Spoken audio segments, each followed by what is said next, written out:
Hi Vivek, good evening. So I congratulate you for converting the Deloitte and being a part of the Deloitte for past 5 months, I believe, since you have joined.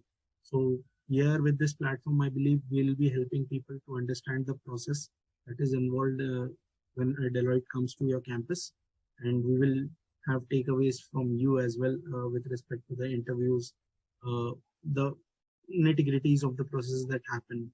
So it will begin with your introduction. So, what do you? Yeah, thank you, Ankit. So, starting with a little bit my introduction. So, basically, my name is Vivek, and I have been working with Deloitte for around 4 months now. So, I just completed my MBA from IIM Nagpur this year, and before that, I was working in Honda motorcycles. So, I have had an manufacturing experience as well, and the kind of work I am doing for Deloitte is an SAP consultant. So we are kind of into implementing the digital transformation for the B2B businesses, I must say. So even before my Honda experience, I got the campus placement from Thapar University. I did my BTech in mechanical there. So it's all related from the day one of my education. So this is a little bit about myself. Thanks, Vivek, for your kind introduction. So, we would like to understand in brief, like what was the process like for Deloitte? So we were asked to, upload our details on Deloitte's career page. So beyond that, I uploaded my details, and after a week, the shortlisting came. So there was a cutoff criteria depending upon the roles which Deloitte offered. It offered SAP consultant role, and the cutoff criteria for work experience for was 2 years. So during the process, it was almost 3 rounds were done to the final selection. First 2 rounds were mostly with the HR interaction, and it was a technical interview, then also a behavioral interview. Then the third one was a final communication, about the salaries, the HR, the final selection announcements. So the entire process wrapped up in a week or two maximum.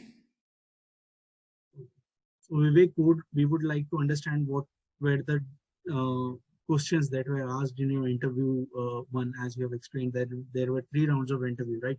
So, we'd like to understand and have a deep insight about the interview one that you had. So if I talk about the interview, the very first interview, so obviously the nervousness is there since you are sitting in front of one of the big MNCs, right? But the thing is that you'll have to, take HR as your friend, right? It should be a one-to-one interaction. So I would suggest that HRs are there to interview you, since we have seen that we are working in the industry. It's so difficult to reach out to any HR, across the market for any job roles. They are coming there to interview you. That's a really big thing. So that with that nervousness, whenever you think of, starting your interview with this, so it really helps, because you respect the people who are sitting there. So diving deep into the interview one, I think the PPT started, Deloitte's PPT started on that day. So beyond the PPT, the first shortlist came about, as far as I estimate, about 25% to 30% of the people got selected in the first shortlist. So in the first shortlist, the first interview happened. It was mostly related to the uh, case study scenarios, right? So it was not a big case study. Those were like mostly situation dependent, and also post COVID, people had supply chain issues everywhere. So the supply chain was the hot topic for the interview. There were many caselets in those situations. So, like, I'll mention one of the important questions was that suppose a company is operating at 50% of the capacity, and they are to supply oxygen concentrators to the hospitals, and the demand is, we knew that demand is so much high. So how would the company manage the demand and also the warehousing side of their firm, right? So it's really difficult. That supply chain balance is really difficult. So what my answer was, I went into the very logical approach. I took the logical approach. It was not too much of jargons, too much of it. I don't believe in those. So if you have a logical approach to things, so you can really explain them in a very fair point. So I started with the very first in the warehousing. So warehousing, we can see they are operating at 50% capacity. So I told them that we need to pull on automation at least to increase the efficiency of the current going operations. So that was one of the points. The other point was we'll have to do some business process reprocessing. I mean, so some personnel had to uh, be reallocated to major operations bottlenecks. So this was the supply side. For the demand side, I took the logistics into consideration, that whatever the shipment is being going through trucks or rails, they have to be rerouted so that we can cover most of the hospitals in least time. So these are a few factors which actually affects supply chain uh, very seriously. So this was one question which took a little bit time in the interview, and the interviewer also wanted to see how is our thinking process regarding that. So this was important one, the basic introduction. Yes, they asked us about our introduction, about where do we work. There was a single panelist in the interview, so he was more inclined towards understanding the work experience, and what I suggest, I think that he was trying to align the supply chain industry with my experience. So he was trying to build in those type of questions. So I could say this was not entirely technical, not entirely behavioral, but it was mostly the guesstimates and case studies. And I have seen that in the consulting different companies also, these are one of the important interview criterias. If you are able to crack the case study, able to solve the problem statement, realize the problem statement. So interview one, in the other questions in the interview one were very basic about my work experience. They asked me to explain what I did exactly in my work experience with Honda motorcycles. So since currently I am working in the manufacturing side of the clients, so that is now I realize why HRs were looking to understand my manufacturing side of the experience. So Vivek, it was great to know that round one comprised of so many things, right? From your past work to your current education to the case studies, a small case study that they gave you, that is a self-reflection on your current knowledge, I believe, right? So we would like to know more details about the interview too that went on with you. So please fill us in with it. Sure. The interview too was happened the same day after a break of I think 2-3 hours. So within those timeline, we got the another shortlist for this round. So luckily I got past the first round, and almost 50% from the people who were in round one were already filtered through the round one. So starting round two, the panelist was different, and I could he started the same with the introduction and all. So he seemed as an HR which I estimated like he'll be going to ask me some behavioral type of questions. So it's like your judgment of HR, right? So the first one was well prepared with his supply chain scenarios. The second one, HR, was mostly asking me impromptu questions. So it was like it was not any case study based questions. It revolved, the entire interview revolved around my academics, around my professional experience with Honda, and also some little out of the way questions, like a friendly type questions. So these were 2 3 main categories that were covered in the interview too. So we started with the introduction. He kind of understood like what type of work did I do in my experience. So he tried to, dive deep into those. He tried to see my understanding of my work, because it's important, whatever you do, you should understand that. And post that, he also asked me what is my specialization in college. So he asked me some basic questions about marketing. He asked me some basic questions about consulting. Also, one question that struck me, that was why consulting. So sometimes you are not sure in that stage that is consulting really your profile, because the specialization you are targeting is marketing, and suddenly person asking a question from marketing and suddenly why consulting. So you need to be, well prepared at least for these questions, because these are the areas you are heading in. So the person would expect you to answer such questions. So that was one question, important question, that suddenly, it was a knockout. So why consulting was important one. So I tried to explain how my skill sets were relevant to today's industry, and how can I, explain my skills to the client and help them solve their issues. So it's all about problem solving at the end. So people come to you for problem solving. If you have the requisite software, if you have the requisite knowledge, methodology, you'll be able to solve the issues. So that was one important part.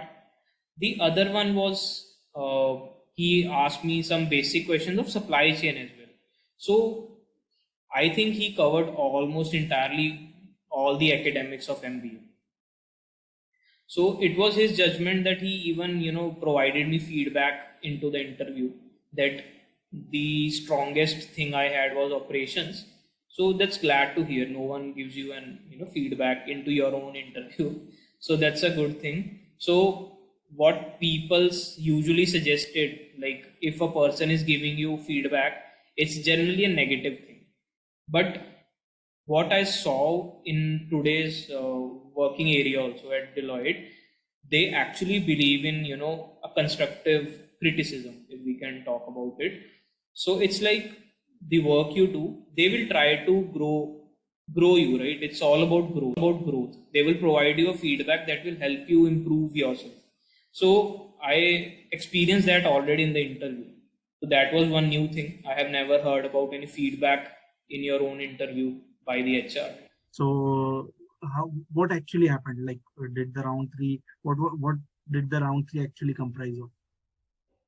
So this was not an interview round; it was a final announcement call, and we were told about the incentives of Deloitte, about the compensation structures. So it was a, informatory call from HR side to us, that when we'll be expecting the further communication, what kind of background verifications do we need to do for the onboarding. So it was just that. So it was a quick call, not very big one. So beyond that, yeah, the process gets over, and we were supposed to submit our documents and all at the next communication whenever it happened.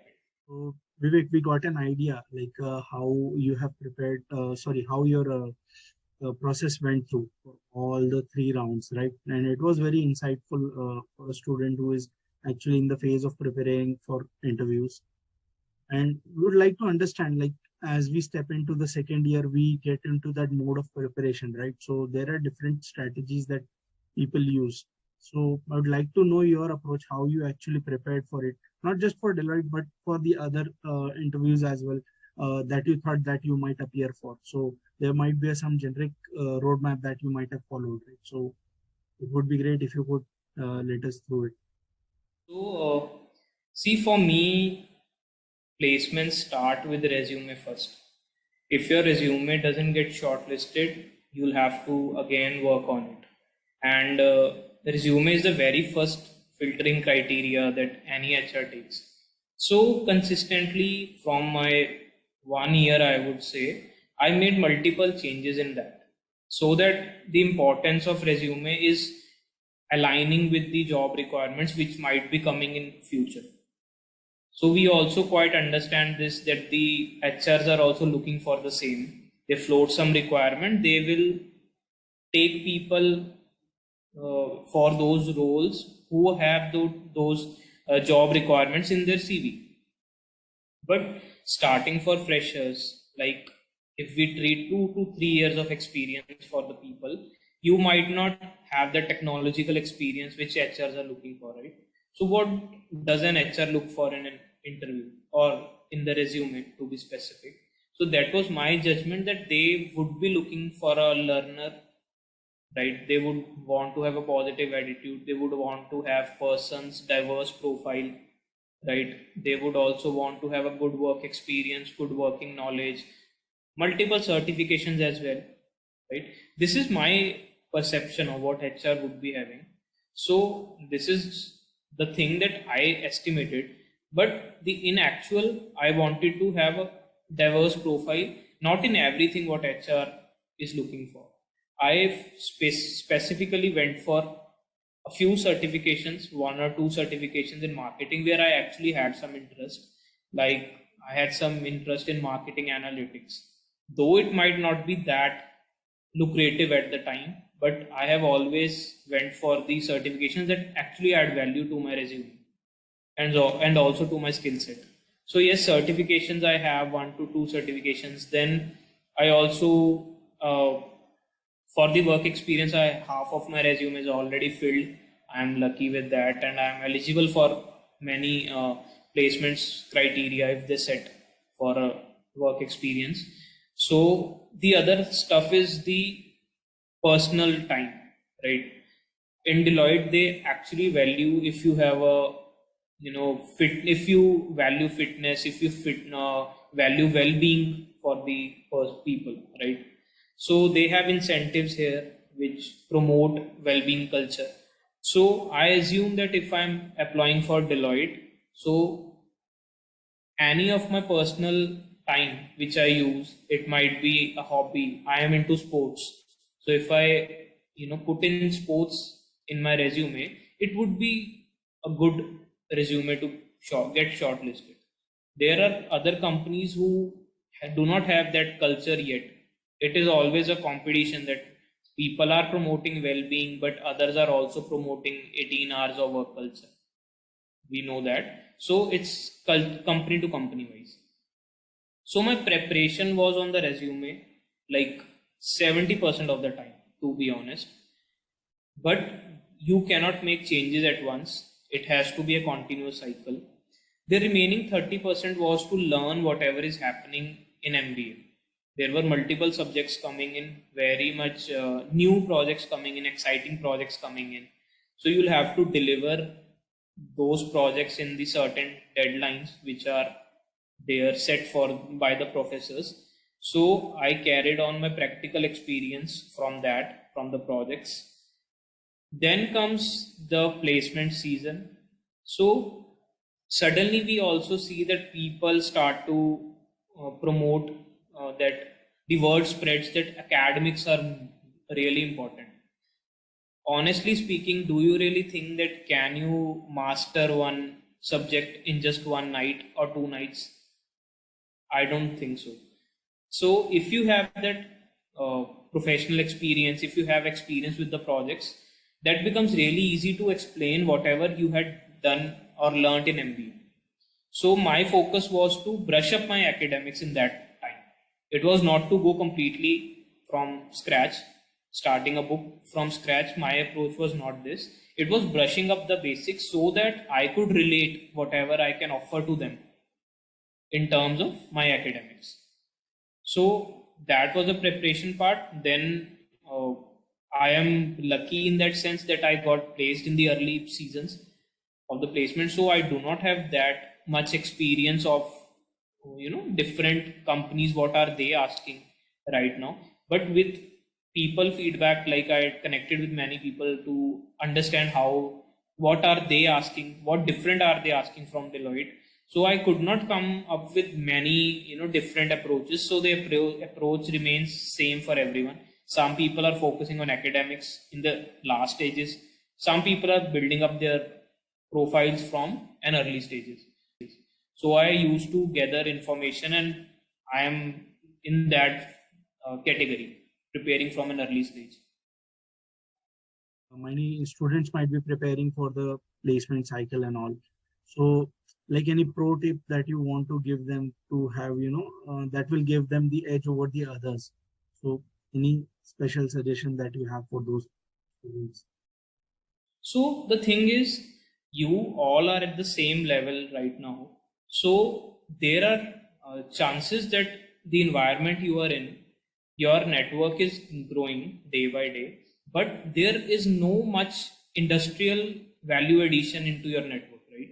So you also want to expand your network outside of your MBA, because that's when you will realize that how is the industry also changing with your MBA. So you need to incorporate the suggestions from your seniors. Along with making a network inside, you should also focus on making a network outside. Also, from my experience, I can say that many of people are not able to relate why they are doing those group projects, right? They are more focused on academics. They are more focused on learning terminologies. I would say that if you have a practical approach to things, if you can understand the purpose behind a group project, it makes things easy for you. Because the real reason, from what I understand, is teamwork. Teamwork becomes really important because in this digital world, the that in-person connect has really lessened, and you need to be on the same platforms, the digital platforms, to connect. So if you are good to connect, making a connection in the digital platforms, it will help you building a connection in your company as well, because they are also operating with the same technologies, right? So understanding the reason behind the group projects, and also working on your soft skills, such as communication and leadership, so that will be really helpful. So this is my suggestion for the upcoming managers. Thanks a lot, Vic, for giving your special insights, all the insights, right from the process to the interview flow to the pro tips and your preparation strategy. So thank you once again, and hope to see you once again here with some better content and better insights with respect to the industry knowledge that will be gaining over the time with Deloitte. So we wish you all the best. So hope to see you again Sure. over this platform. So thank you. Thank you once again. Definitely, definitely.